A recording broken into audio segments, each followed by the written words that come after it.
ഈശോ മിശിഹായിൽ സ്നേഹമുള്ളവരെ, 50 ദിവസത്തെ നോമ്പാചരണത്തിന് ശേഷം, നീണ്ട കാത്തിരിപ്പിന് ശേഷം കർത്താവിൻ്റെ പെസഹ രഹസ്യങ്ങളിൽ പങ്കാളികളായി അവൻ്റെ ഉത്ഥാനത്തിൽ സന്തോഷിക്കുന്നവരാണ് ഇന്ന് നമ്മൾ ഓരോരുത്തരും. കർത്താവിൻ്റെ മഹത്വപൂർണ്ണമായ ഉത്ഥാനത്തിൻ്റെ പ്രാർത്ഥനാപൂർവകമായ ആശംസകൾ എല്ലാവർക്കും സ്നേഹപൂർവ്വം നേരുന്നു. ഈശോ മിശിഹായുടെ ഉത്ഥാനത്തെ സംശയിക്കുന്ന ചിലരെയെങ്കിലും ഇന്നത്തെ കാലഘട്ടത്തിൽ നമുക്ക് ചുറ്റും കാണാൻ സാധിക്കും. അവർ പറയുന്നത് ഇങ്ങനെയാണ്. ചിലർ പറയുന്നു, ഈശോ മരിച്ചിട്ട് പോലുമില്ലായിരുന്നു, ഈശോ കുരിശിൽ ഒരബോധാവസ്ഥയിലേക്ക് വന്നു, 3 ദിവസം കഴിഞ്ഞപ്പോൾ ഈശോയ്ക്ക് ബോധമായപ്പോൾ ഈശോ പോയി. ചിലർ പറയുന്നു, ഈശോ ഉയർത്തിട്ടേയില്ല, അത് ശിഷ്യന്മാർക്കുണ്ടായ ഒരു മനക്കാഴ്ചയാണ്, അവർ സ്വപ്നം കണ്ടതാണ്, ഈശോ ഉത്ഥാനം ചെയ്തു വന്ന് തങ്ങളോട് സംസാരിച്ചുവെന്ന്. ഈ വാദങ്ങളിൽ എന്തെങ്കിലും കഴമ്പുണ്ടോ? ഈശോ ഉത്ഥാനം ചെയ്തു എന്നുള്ളതിന് പുതിയ നിയമം എന്തൊക്കെ സാക്ഷ്യങ്ങളാണ് നൽകുന്നത്? ഉത്ഥാനം ചെയ്ത ഈശോയുടെ പ്രത്യക്ഷവൽക്കരണങ്ങളല്ലാതെ മറ്റെന്തെങ്കിലും തെളിവുകൾ ഈശോയുടെ ഉത്ഥാനത്തിനുണ്ടോ? ഈശോ ഉത്ഥാനം ചെയ്യുന്ന സംഭവം അതേ സമയത്ത് ആരും കണ്ടിട്ടില്ല എന്നുള്ളതാണ് നമ്മൾ മനസ്സിലാക്കുന്നത്. പുതിയ നിയമത്തിൽ അങ്ങനെ ഒരു സാക്ഷ്യമില്ല. ഉത്ഥാനം ചെയ്ത ഈശോയെ കണ്ടവരുണ്ട്, എന്നാൽ ഈശോ ഉത്ഥാനം ചെയ്ത് പുറത്തേക്ക് വരുന്നത് ആ സമയത്ത് കണ്ടവരായി ആരുമില്ല. എന്നാൽ മറ്റു പല രീതികളിലും ഈശോയുടെ ഉത്ഥാനത്തെ പുതിയ നിയമം സാക്ഷ്യപ്പെടുത്തുന്നുണ്ട്. ഈശോയുടെ ഉത്ഥാനത്തിന് പുതിയ നിയമം നൽകുന്ന ഏറ്റവും വലിയ ഒരു സാക്ഷ്യമാണ് ശൂന്യമായ കല്ലറ. കർത്താവിൻ്റെ മരണത്തിന് ശേഷം അവൻ്റെ മൃതശരീരം ഒരു കല്ലറയിൽ അടക്കം ചെയ്തുവെന്നും ആ കല്ലറയുടെ മുഖം ഒരു വലിയ കല്ലെടുത്ത് ഉരുട്ടിവെച്ച് മുദ്ര ചെയ്തുവെന്നും അവൻ്റെ ശിഷ്യന്മാർ ആ ശരീരം മോഷ്ടിച്ചു കൊണ്ടുപോകാതിരിക്കുവാൻ വേണ്ടി യഹൂദർ പടയാളികളാൽ കാവൽ നിർത്തിയെന്നും മത്തായിയുടെ സുവിശേഷത്തിൽ നമ്മൾ വായിക്കുന്നുണ്ട്. ആർക്കും കടന്നു ചെല്ലാൻ സാധിക്കാത്ത രീതിയിൽ ആ കല്ലറ അവർ മുദ്ര ചെയ്തിരുന്നു. അതിൽ നിന്ന് അവരുടെ അനുവാദം കൂടാതെ പുറത്തു പോവുക എന്നുള്ളത് അസാധ്യമായിരുന്നു. എന്നാൽ 3-ാം ദിവസം എല്ലാവരും കാണുന്നത് ശൂന്യമായ കല്ലറയാണ്. ആ കല്ലറയ്ക്കുള്ളിൽ അവനെ അടക്കം ചെയ്തിരുന്ന കച്ചയും അവനെ പൊതിഞ്ഞിരുന്ന തൂവാലയും മടക്കി വെച്ചിരുന്നതായി കണ്ടു എന്നുള്ളതാണ് സുവിശേഷങ്ങൾ നൽകുന്ന സാക്ഷ്യം. ഈ ഒരു സംഭവം എങ്ങനെ സംഭവിച്ചു എന്നുള്ളതിന് മത്തായിയുടെ സുവിശേഷത്തിൽ പറയുന്ന ഒരു വിവരണമുണ്ട്. യഹൂദന്മാർ പടയാളികളോട് പറഞ്ഞു, ഞങ്ങൾ ഉറങ്ങിക്കൊണ്ടിരുന്ന സമയത്ത് അവൻ്റെ ശിഷ്യന്മാർ വന്ന് അവൻ്റെ മൃതശരീരം മോഷ്ടിച്ചു കൊണ്ടുപോയി എന്ന് പറയുക. എന്നാൽ എത്ര അബദ്ധമായിട്ടുള്ളൊരു കാര്യമാണ് ഈ കള്ളം കൊണ്ട് അവർ പറഞ്ഞത്. കാരണം ഉറങ്ങുന്ന ഒരു വ്യക്തിക്ക് എങ്ങനെയാണ് ആ ഉറങ്ങിക്കൊണ്ടിരുന്ന സമയത്ത് സംഭവിച്ച കാര്യങ്ങളെപ്പറ്റി സംസാരിക്കാനാവുക? പടയാളികൾ ഉറങ്ങുകയായിരുന്നുവെങ്കിൽ അവർക്ക് പറയാൻ സാധിക്കുന്ന ആകെയുള്ള കാര്യം, ഞങ്ങൾ ഉറങ്ങാൻ കിടന്നപ്പോൾ ഈശോയുടെ ശരീരം ഇവിടെ ഉണ്ടായിരുന്നു, ഉറങ്ങി എണീറ്റപ്പോൾ അത് കാണാനാകുന്നില്ല എന്നുള്ളതാണ്. ഉറങ്ങുന്ന സമയത്ത് എങ്ങനെയാണ് പടയാളികൾക്ക് വന്നത് ശിഷ്യന്മാരാണെന്ന് മനസ്സിലാക്കാൻ സാധിക്കുക? അവർ ശരീരം എടുത്തുകൊണ്ടുപോയി എന്നുള്ളത് മനസ്സിലാക്കാൻ സാധിക്കുക?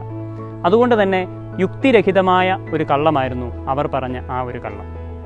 ഈശോ ഉത്ഥാനം ചെയ്ത് വന്നു എന്നുള്ളതിൻ്റെ ഒരു വലിയ സാക്ഷ്യമാണ് ശൂന്യമായ കല്ലറയും അവൻ്റെ മടക്കി വെച്ചിരിക്കുന്ന തുണിയുമൊക്കെ സാക്ഷ്യപ്പെടുത്തുന്നത്. രണ്ടാമത് ഉത്ഥിതനായ ഈശോയുടെ പ്രത്യക്ഷവൽക്കരണങ്ങളാണ്. പുതിയ നിയമത്തിൽ 11ഓളം തവണയാണ് ഉത്ഥിതനായ ഈശോയുടെ പ്രത്യക്ഷവൽക്കരണങ്ങളെപ്പറ്റി നമ്മൾ വായിച്ചറിയുന്നത്. നിരവധി ആളുകൾക്ക് ഈശോ പ്രത്യക്ഷപ്പെടുകയുണ്ടായി. അതിൽ ഈശോയുടെ ശിഷ്യന്മാരുണ്ടായിരുന്നു, പുരുഷന്മാരുണ്ടായിരുന്നു, സ്ത്രീകളുണ്ടായിരുന്നു. ഒരു വ്യക്തിക്കായി ഈശോ കണ്ടിട്ടുണ്ട്. അതോടൊപ്പം തന്നെ ഒട്ടനേകം ആളുകളെ ഒരുമിച്ച് കണ്ടിട്ടുണ്ട്. 500ഓളം പേരെ ഒരുമിച്ച് കണ്ടതായി കൊറിന്തോസുകാർക്ക് എഴുതിയ 1-ാം ലേഖനത്തിൽ നമ്മൾ വായിച്ചു കേൾക്കുന്നുണ്ട്.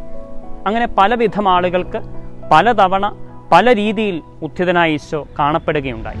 ഉത്ഥിതൻ്റെ പ്രത്യക്ഷവൽക്കരണങ്ങൾ ഈശോ ഉത്ഥാനം ചെയ്തു എന്നുള്ളതിൻ്റെ വലിയ ഒരു തെളിവാണ്.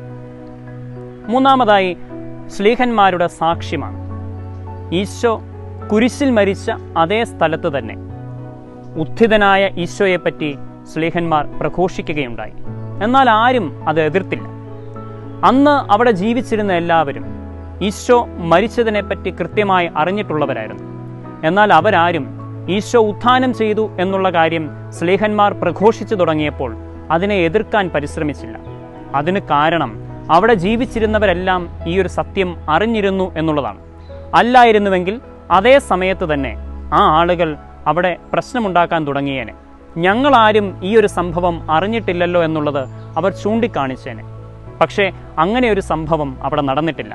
ശ്ലീഹന്മാരുടെ പ്രഘോഷണത്തെ അവർ ഇരുകൈയും നീട്ടി സ്വീകരിച്ചു എന്നുള്ളതിൻ്റെ കാരണം തന്നെ ആ സത്യത്തെപ്പറ്റി, ഈശോ ഉത്ഥാനം ചെയ്തു എന്നുള്ളതിനെപ്പറ്റി അവരും ബോധവാന്മാരായിരുന്നു എന്നുള്ളത് കൊണ്ടാണ്.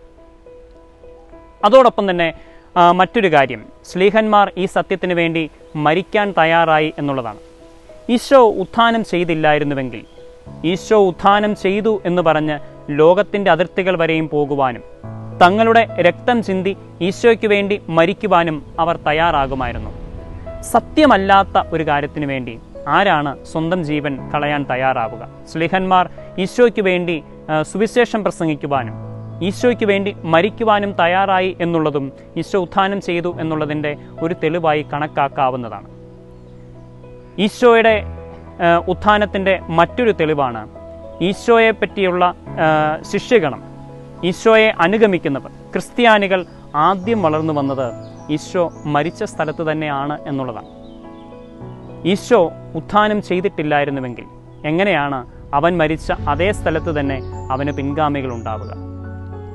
അവൻ്റെ ഉത്ഥാനത്തെ അവർ പ്രഘോഷണം ചെയ്യുക. ഈശോയുടെ ഉത്ഥാനമാണ് നമ്മുടെ വിശ്വാസത്തിൻ്റെ അടിസ്ഥാനമെന്ന് വിശുദ്ധ പൗലോസ്ലീഹ നമ്മളെ പഠിപ്പിക്കുന്നുണ്ടല്ലോ.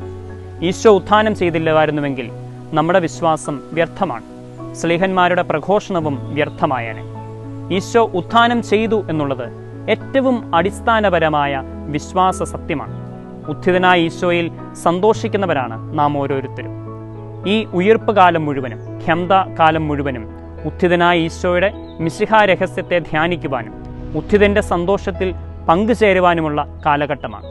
പുതിയ നിയമത്തിൽ ഉത്ഥിതനായ ഈശോയെ പറ്റിയുള്ള വിവരണങ്ങൾ ഓരോന്നും സസൂക്ഷ്മം വായിക്കുവാനും അവയെ ധ്യാനിക്കുവാനും ഉത്ഥിതനായ ഈശോയിൽ സന്തോഷിക്കുവാനും വിശുദ്ധ കുർബാന അനുഭവത്തിൽ ഉത്ഥിതനായ ഈശോയുടെ രൂപാന്തരീകരിക്കപ്പെട്ട ശരീരത്തിൽ പങ്കുകാരാകുവാനും നമുക്ക് ഓരോരുത്തർക്കും പരിശ്രമിക്കാം. ഉത്ഥിതനായ ഈശോ നമ്മളെ ഓരോരുത്തരെയും നമ്മുടെ കുടുംബങ്ങളെയും സമൃദ്ധമായി അനുഗ്രഹിക്കട്ടെ.